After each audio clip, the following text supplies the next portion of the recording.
Wonderful to be at College of Western Idaho, promoting our school, securing our future. Thanks to our friends at CapEd Credit Union and Team Mazda Subaru. Joining us now, our great friend, President Bruce Glandon. Brute, good to have you with us here once again, and one of the most dynamic, charismatic people that I've met. Thank you for joining us, sir. Well, Kevin, thank you very much. It's a pleasure to be on KIDO. You know, we talk about, and I learned so much about you when we had a chance to interview you and the growth of College of Western Idaho with our friend Tommy Ahlquist for his Inspire Excellence podcast. And I really love the story of how, and you're going to go, Kevin Miller, we need to talk about College of Western Idaho, but to personalize it a little, how you've gotten the job here, because many people think of you as the president, El Presidente, but they don't view you as a person. Like, you had to apply, you had to go through a process, and it's a wonderful story that both you and the college have. Yeah, I tell you, it was a real thrill. Actually, I was at Treasure Valley Community College for years and then went to Denver for 9 years. But the opportunity to come back to the Treasure Valley and to be involved, the interview process, when I came back, told my wife that you had a locally elected board who was singing the same song on the same page, and their number one thing was affordable access and student success. I said, what better opportunity is there than get involved in a brand new startup college that has that kind of attitude and wants to make sure that student success is the driving force? Indeed, when we take a look at the concept and now the reality, 10 years, I mean, if this were a business, you'd be Amazon. I mean, the growth and everything. Absolutely. I could not have imagined when I was interviewing. I knew that this was going to be a huge breakthrough. And as a startup college, you never know. You kind of always think, okay, it'll grow, it'll kind of do these kinds of things. But when we were doubling and tripling every semester that we were open, in as far as student enrollment, that was astounding. More important than the numbers, and I think when we were talking with Tommy Ahlquist about this too, more important than the numbers is the fact that the quality of success, the faculty and staff have turned out a group of students and a cadre of students that are being nationally recognized. Just this last spring, we won our 7th national championship in speech and debate. The Phi Theta Kappa program won 17 different awards, which was a record setter for any Phi Theta Kappa club in the United States. I mean, the college is producing the kinds of quality students and skilled labor that literally is unbelievable across the valley. What does that mean to be nationally recognized? And you're going up against a lot of institutions that have been around for a long time. You're the new kids on the block. We've only had students on campus for 10 years.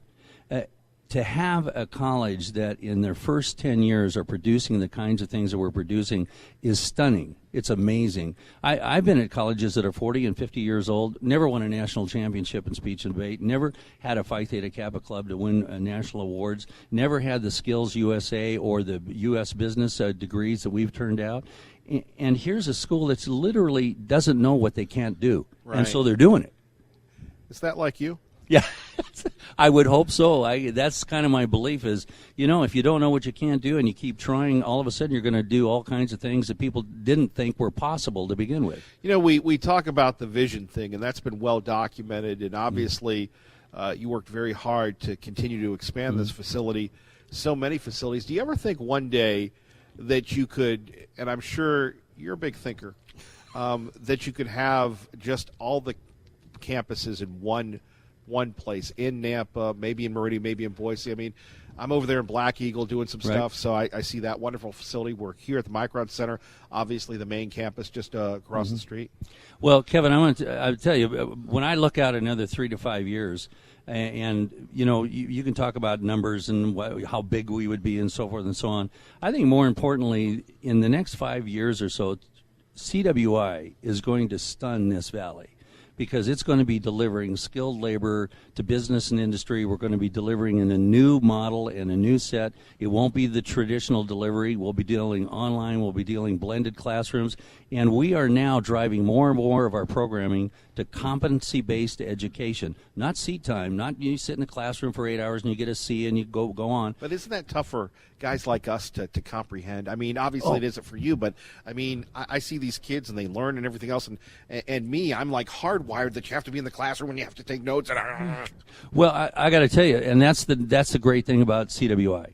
CWI is too new to know that they can't do something, and so they're looking at stuff and saying, hey, why aren't we competency-based? Why aren't we producing these? If these students can do it in 6 weeks, 3 weeks, 9 weeks, 10, 12 weeks, and they are the skill set to move to the next level, that's what business and industry is asking for us now. Give us a student with the skill set.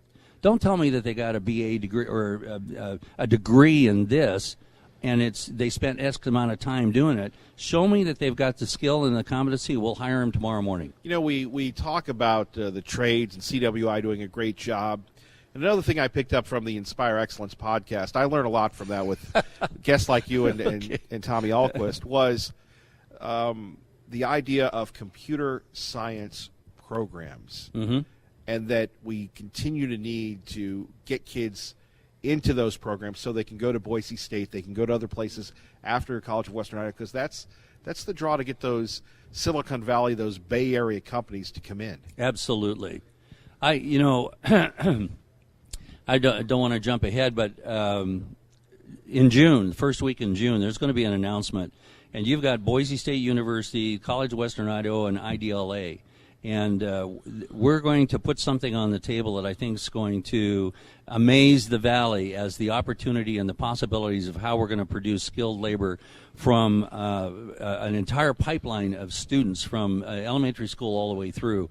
We've got a vision and we've got a plan that's we're going to work together and collaboratively to really deliver to this Valley in a way that it's never been done before. And have you heard about that you know, that would be an accelerator to the magnet when you could have these technology people coming in? Absolutely. We need, in order for them to come here, we need to show that we can demonstrate that we have a skilled labor pipeline and resource for them to come. It's going to be tough for a company to move here and say, maybe you convert people, maybe you'll have the numbers, but do you have the skilled labor that we need and the technology that we need to be successful bringing our company to the Valley? Right. And Idaho, obviously, just like CWI, not a secret anymore. No. When you're on the road, when you're doing the tour, talking about the CWI story, and people are asking you about the workforce, whether it's the trades, whether it's computers, what have you, what are they saying about CWI and Idaho? Well, one of the keys that on the road, when I'm out talking to business and industry and talking to various people, one of the questions we constantly ask is not what we are and what we're doing right now. Our question is, business, what do you want? How do you want it delivered? How do you want it? What kind of format do you want it in? And let's figure out how we deliver it your way and deliver it to you in your time frame with a sense of urgency and a skill set, competency base that meets your needs to grow. Our great friend, President Burt Glannon, joining us. Kevin Miller in the morning here, KIDO Talk Radio. What motivates you? I mean, you could hang out. I understand passion, sir, but I mean, Here you are, rolling, fighting, obviously loving what you do, helping people, but what motivates you? Well, my tagline, Kevin, and we've used it from day one, is we're changing people's lives for dynamic purposes forever. And when graduation next Friday, I'm looking forward. That's the biggest day of the year. That's the biggest day of the year. We have over 2,000 degrees, certificates, and diplomas that we're awarding. We have several thousand students that are coming across that stage. We have changed their lives, and we give them an opportunity, and more than anything else, we've created hope. They believe they can do something they didn't think they could do earlier. And what would you say to people now that may be on the fence, maybe see the flyers, maybe think about it and say, I don't know if that's for me? Oh, education is the solution.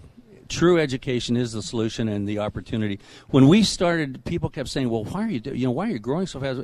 We provided opportunity, and where there's opportunity, there's hope, and where there's hope, people will achieve things that they never thought possible. Well, we appreciate you, sir. Thank you, Kevin. Thank you very much for coming out to CWI. Appreciate it. Love it. Love it. Yeah. One of our favorite stops on the tour. Okay, have a great day. You too. You're listening to KIDO Talk Radio on the KIDO Talk Radio app. Kevin Miller in the morning, KIDO Talk Radio. And speaking of our friends at CapEd Credit Union, coming up, we'll speak to Todd Christensen, get his thoughts. Before that, joining us now is the author of George Mason, the founding father who gave us the Bill of Rights, William G. Hyland Jr. Mr. Hyland, thank you for joining us. Good morning. Thanks for having me.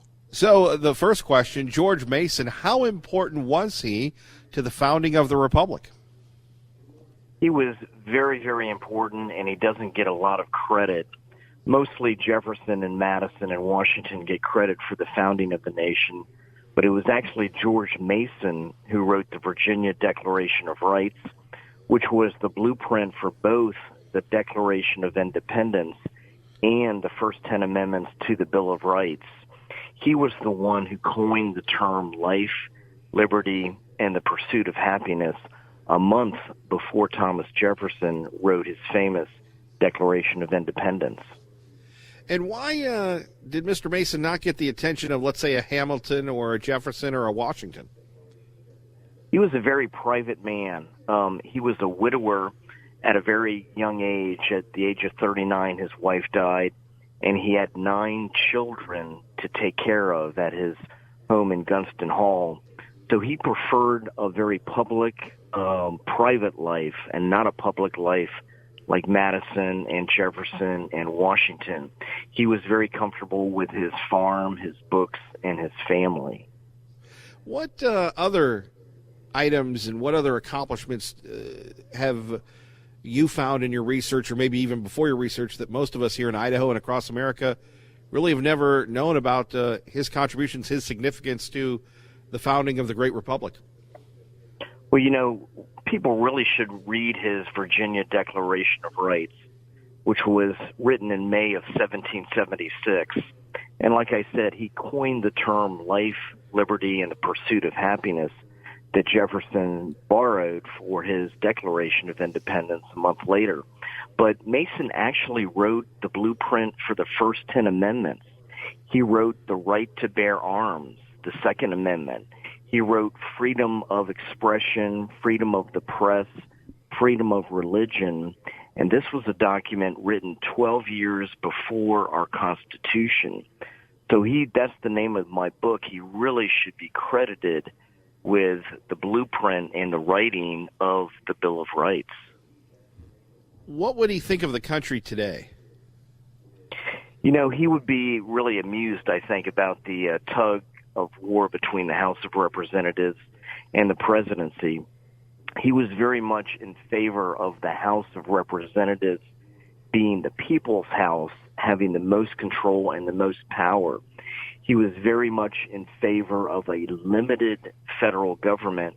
In fact, he was one of the 3 men who did not sign the Constitution because there was no Bill of Rights attached to it. He thought there was too much power in the federal government, and he was all about individual liberties, individual rights.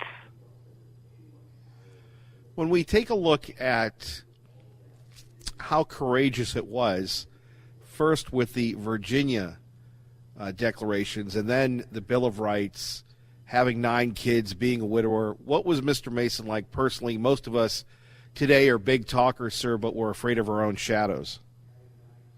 He was, if Jefferson was a genius, which he was both politically and personally, then Mason was a near genius.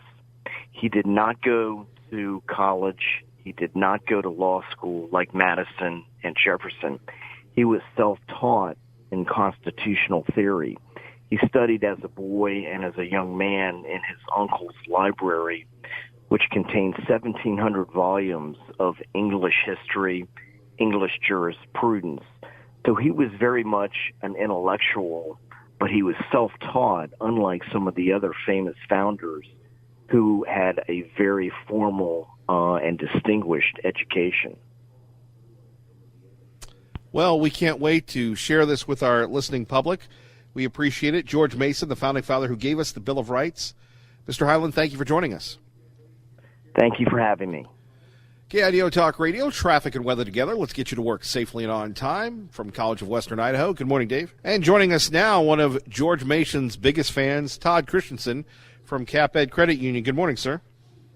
Good morning, Kevin. How are you? Pretty good. So we have some good timing. Why George Mason is one of your favorite founding fathers? Well, I think as your prior guest articulated very clearly, that the concepts of the Bill of Rights and individual freedom and the libertarian notion of our nation, I've always been a fan of George Mason, and actually had time back in my university studies at Boise State to go out to George Mason and spend several weeks at George Mason University there in Virginia, where it was a compilation of economic study and political science study. And that's where I was really first exposed to the importance of George Mason and his contributions to the founding of our great nation. Yeah, and where would we be without their sacrifices? We sure do appreciate them. Todd Christensen joining us from CapEd Credit Union. Let's talk a little bit about one of my favorite programs, and programs that will really resonate with parents and kids, Camp Cash Ed, coming very soon. We have Camp Cash Ed for your listeners, those who may be new to the Valley, and understanding the importance of smart money and financial management.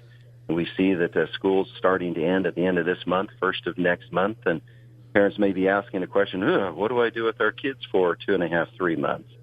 And we have, for the past several years, have a financial camp that's for 11 to 14-year-olds. We call it Camp Cash Ed. It's education around cash and money. We have two options at the end of June and then at the end of July. There'll be a 3-day camp. We work in partnership with the Idaho Council on Economic Education and Boise State, and our instructors come from those two organizations and spend 3 days, again, as I mentioned, for the 11 to 14-year-olds, going through topics of what is money management, how do you start saving now and for the future, entrepreneurship, how can you take your ideas and commercialize them to make a career? And again, this is for 11 to 14-year-olds, so it's a young age, helping to expose the youth of our community to those very important financial principles. And that is so important because whether it's Cap Ed, Dave Ramsey, it's always important to know those principles and to practice them. You know your money, you're going to succeed a lot in life. And we see within our membership and across all individuals who are engaged with the financial institution that it's unfortunate that the financial literacy of our general population, I don't want to sound negative, but the reality is it's not a focus where it should be a focus. You know, I remember going through school and either having those classes of home economics or those items that help provide how do you balance your checkbook, how do you set a budget. I was very fortunate to have a great mother who sat down with me, with my father, and I remember my first one of my first paychecks as a young man milking cows was, okay, this is what we do. We make our contribution to our church and our religion. There's these taxes that you're currently not having to pay for your income, but now save money and pay yourself first. I remember going in with my dad to one of the local financial institutions down in Rupert, and as we were headed in, he looked at me and he said, son, there's two things about interest. There's those who collect it and those who pay it. Be a person that collects it. And that has stuck with me my entire life. And maybe that's why I find myself working in a financial institution that, you know, we do collect interest, but we also pay interest through our high-yield checking account. But as a young man, learning those principles. And for us as Cap Ed, we're very conscious of the financial well-being of our community. And in this case, Camp Cash Ed is an opportunity for youth of our community to come in. It's a nominal registration, around $75 for 3 days of great information, great instruction, great engagement to be able to learn about money and how to use it appropriately at a very young age. And Todd, when we take a look at the Matched Education Savings Account, how does that really help kids or older kids or even older kids in getting that ROI on education, their finances, and investment? I know that we're here at CWI this morning, and great to listen to the individuals, the leadership, and the others there at CWI or here at CWI. It's great to be able to help individuals who don't yet have the resources, if you will, to be able to attend higher education. And through the Northwest Credit Union Foundation, in partnership with Cap Ed, we have this program that you mentioned, MACE, or Matched Education Savings Account.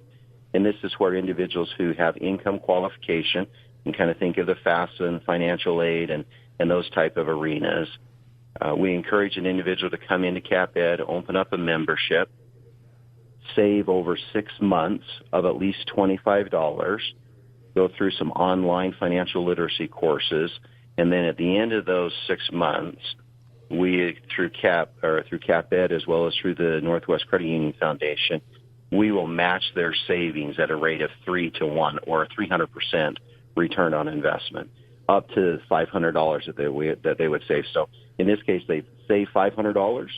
We'll match that with $1,500, and so they'll have $2,000 to be able to utilize for continuing education, higher education opportunities.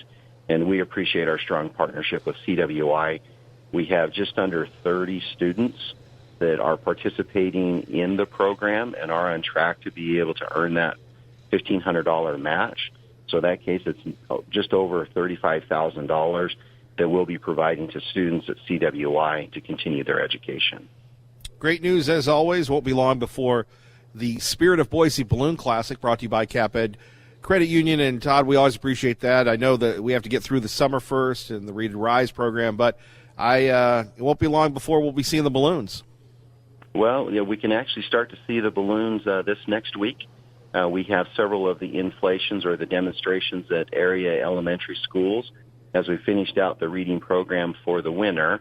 And we are actually going out to several schools this next week and the following week as they prepare to celebrate the end of school out with our hot air balloon Read to Rise, which is a named for and part of our reading program, so that we can encourage students to read throughout the school year, and then also start the summer by encouraging them to continue to read.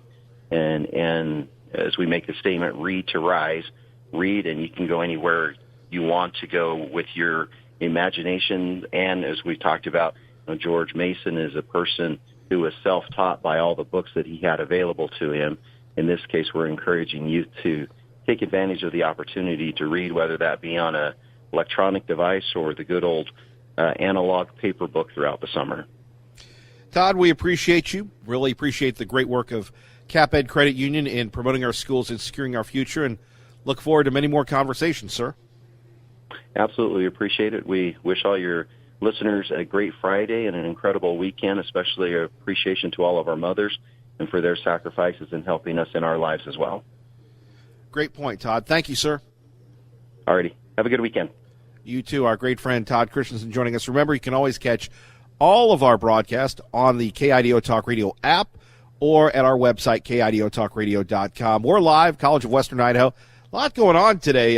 Initially, we were talking about a $100 billion plan to rid folks of opioids. Would you be down for that? And coming up next, a great-grandmother was arrested at Disney World for possessing CBD oil.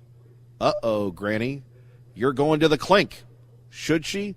We'll talk about those stories and more next with me, Kevin Miller, on KIDO Talk Radio, 107.5 FM, 580 AM. Good morning, Maggie. And blessed to be with you. Joining us now is the Director of Public Safety Programs, Social Science, Public Affairs. Boy, with a name like Kevin, he, of course, he would be in all of these venues and educational programs. Kevin Platts joins us. Good morning, sir. Good morning. How are you, Kevin? Not bad. With a name like Kevin, we everybody's a Kevin now, Kevin come latelys, but in our day, it was a long slog, if you will. It was. That's for sure. I was Kevin number 1 in our neighborhood. We had Kevin 2 and Kevin 3. Sure, exactly. I'm going to have you, Kev, move the mic a little closer. Okay. There we go, so we can hear you. Let's talk a little bit about the programs that you're involved with here. What brought you to College of Western Idaho, sir? Well, I just wrapped up 30 years with the U.S. Marshals. During that time, I was also an EMT and also a firefighter. And before that, I was with the sheriff's office. So now I'm the 53-year-old guy with a bunch of technical knowledge and learning the academia world.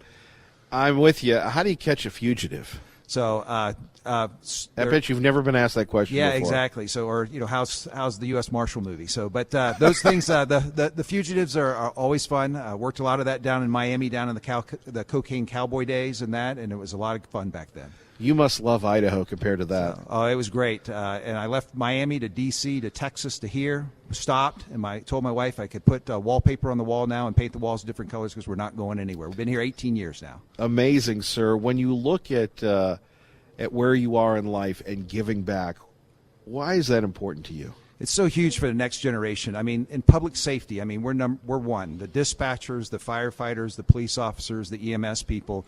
When somebody dials 911 and asks for help, we're there. And I think just giving back is something. It's a culture. It's a tradition. Each year is changing. I mean, nowadays what we carry on our trucks and what we carry in our patrol cars and everything is that we're that one-stop shop for public safety. So it's just great. Right. We have law enforcement doing more, first responders doing more. When we take a look at people going into those fields, we've had news reports that it's tough for people that are looking into law enforcement. What about the first responders, the EMTs, the fire programs? Are people still wanting to do that, or? Oh, absolutely. I mean, it's a calling when they come to this profession. I mean, I come from fire. My dad's a fire chief. My brother's a battalion chief.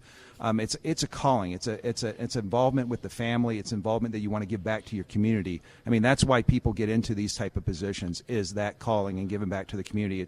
And working those shifts and having that brotherhood and sisterhood of public safety and working together. So when somebody comes in and they might consider a career as a first responder, what's the program like here? So, well, I think it's absolutely fantastic. We have our own police academy here that we run through posts, and people get into the law enforcement world and also into the detention world. We have the criminal justice program that we run here for the people that want to get the traditional type of degree. And then what's exciting for us is brand new for the industry. We've been working for 3.5 years with them. They came to us and said, we need more firefighters. So this fall, we're kicking off the first fall here in the state of Idaho as a fire academy run by a college, and we're going at the Nampa Fire Center, working with 11 different fire departments over the past 3.5 years to develop this program so that we can make that next generation of firefighters and give them that formal education, firefighter 1, firefighter 2, hazmat awareness and operations, right here at a college, and get it done in 4 months.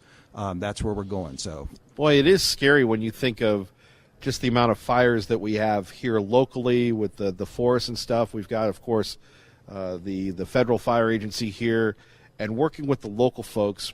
If you could, Kev, tell us a little bit more about the police academy here. We'll go back to the fire in a minute. That's amazing because, you know, you and you know this, the older you get, the more people you meet, and they remind you perhaps of a younger version of yourself wanting to get in law enforcement. I understand that some of our law enforcement people are recruiting, but they still, there are thousands of applicants that want to be in law enforcement that may or may not make it. So getting that first step in. Well, and that's what's so important here at the College of Western Idaho is the 2 semesters that we have this program, being able to challenge the post-exam when they're done. Basically, they're self-sponsoring themselves to become future police officers, correctional officers, those type of things. And here, that program that we have here is they're able to get into it and see it.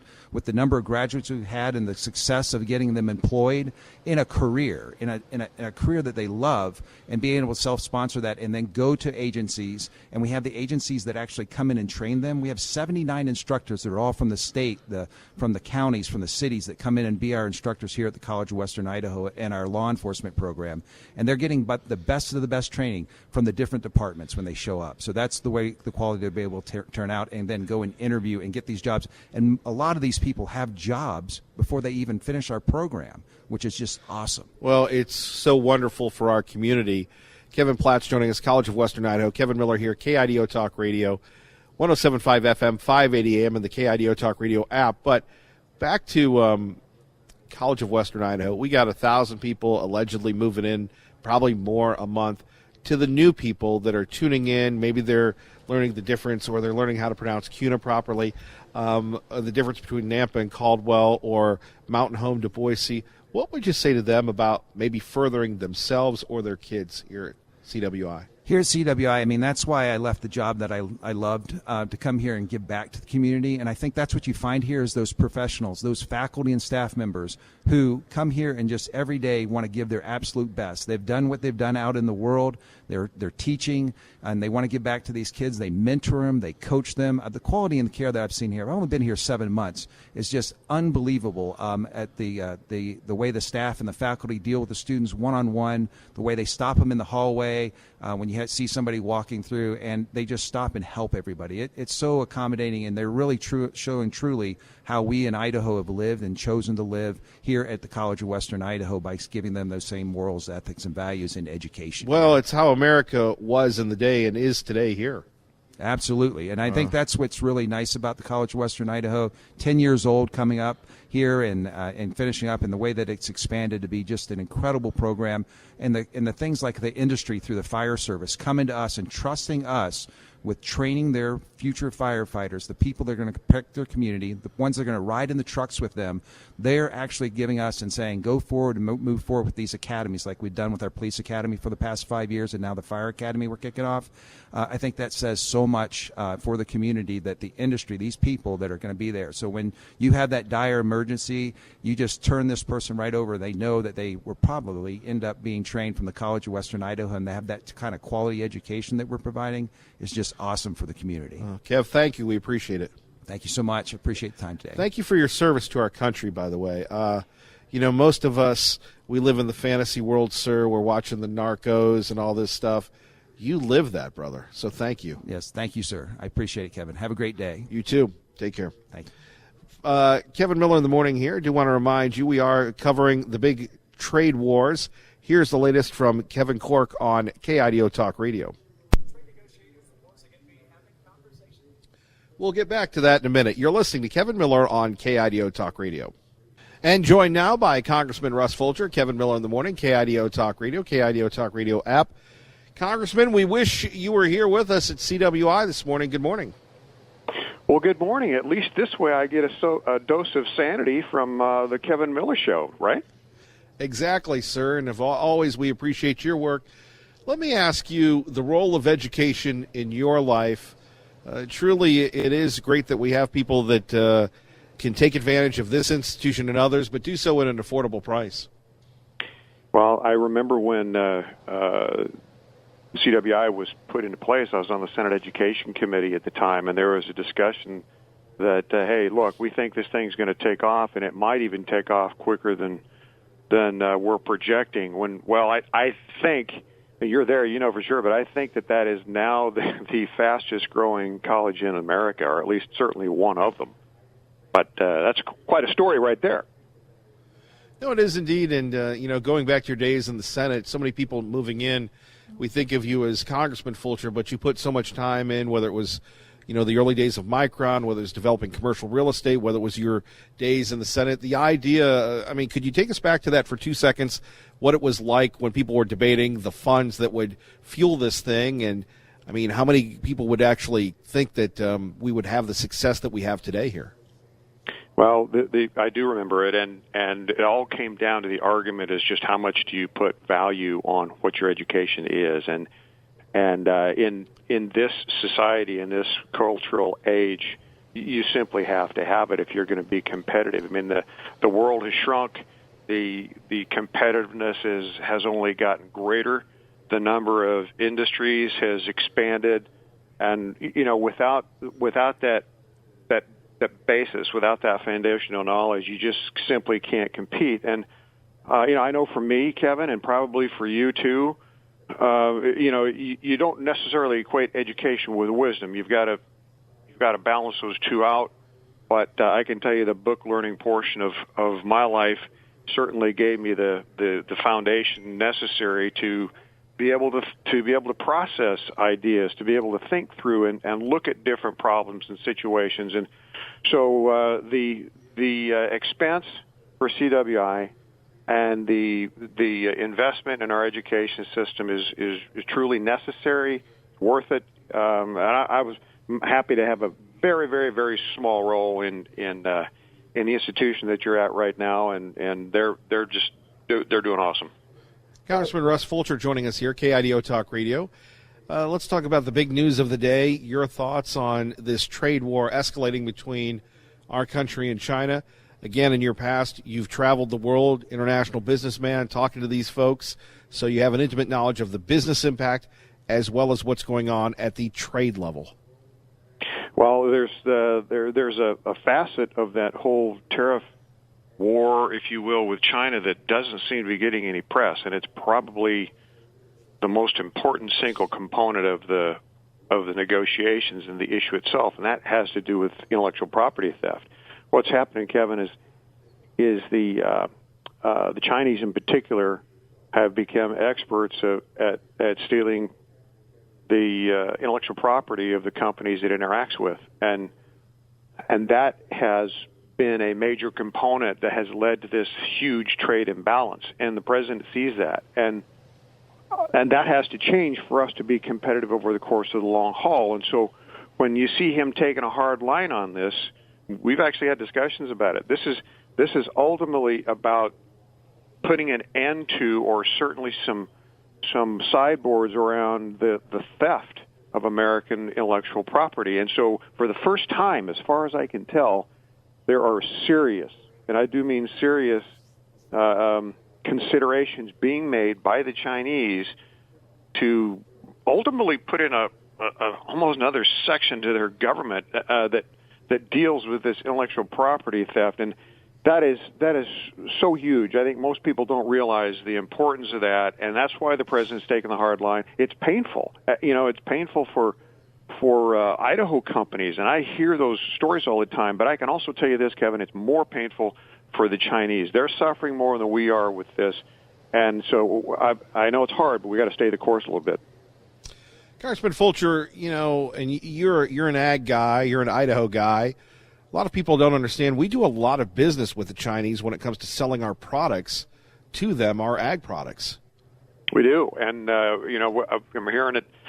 I'm hearing it. The concerns from our dairy industry, from our wheat growers, from our sugar growers, and for all of the food growers within Idaho, other exporters. We export, of course, a lot of technical products as well, and everyone is feeling it because it's having that kind of an impact. And the market in Idaho is relatively small for almost everything that we produce, and so we have to depend on those export markets. We do. China is one of them. There's others that are bigger, by the way, but China is one of them, and this has an impact on it. And that's why the message I'm just communicating to you right now is not all that popular with some, but it's the reality. And sometimes you have to play the long game a little bit. And I think the president's doing the right thing, and we've got to try to play the long game here. Congressman Fulcher joining us, KIDO Talk Radio. Kevin Miller in the morning. Another a big one here. Iran, we're putting our carriers back into the Persian Gulf. I don't think we've ever left. What are you hearing about that situation, sir? Oh, Kevin, I think you and I may have spoke about this one time before, but in this job, sometimes you learn things maybe you just didn't want to know, okay? But let's just say it this way. There's a lot of bad actors over there, and they've been up to no good for some time, and there is no love lost for America, American life, American culture, American beliefs, American way of doing things. And to the extent they've got capacity, to the extent that they have the ability to disrupt that, they are more than willing to do it. And so if we've got two choices when it comes to dealing with that mindset, we can either have that fight there or closer to there, or try to prevent it from leaving there, or we can have it here, and we have had a few tastes of that over the course of time, of course, most notably on 9/11, and we don't want that anymore. And so it's expensive, controversial, but that's what it is. We take for granted the safety we've got in this country. For the most part, when we wake up in the morning, we don't worry about being attacked, or the building that we go to work in being blown up, or the place we're walking down the street being disrupted. For the most part, that's not the case over there. And frankly, we're trying to keep it that way. And so when you see actions like this, when you see these military deployments going that way, that's the purpose. And I know that it may not look appropriate to the outside viewer, but it is. Congressman Fulcher, we've got about 60 seconds left. North Korea, obviously, you're monitoring that situation among the many we've talked about this morning. Yeah, and there's another one that is it's just volatile. We have to consider that Kim Jong-un and those that are involved with that regime, they don't have the same value system that we do. And quite honestly, they don't have the same perspective. He's trying to put himself in a situation where he gets more respect on a worldwide basis. The only way he knows how to do that is to try to exhibit force. The reality is, in that country, things are quite dire. The people have very, very poor rights, and so he's trying to exhibit some strength, trying to put himself in a more strong negotiating position, but ultimately, that's all he got. And so we're keeping an eye on that. I think that, once again, the president's got a pretty good feel for what the reality is there. The objective is not to let them get too strong on that military front, and to protect our interests. Congressman Fulcher, we sure appreciate you, sir. Thank you. Appreciate you very much. Thank you for letting me talk for a few minutes. Thank you. There we have it, our friend Congressman Fulcher joining us. Let's get you to work safely and on time. You're listening to KIDO Talk Radio, 107.5 FM, 580 AM. Good morning, Dave.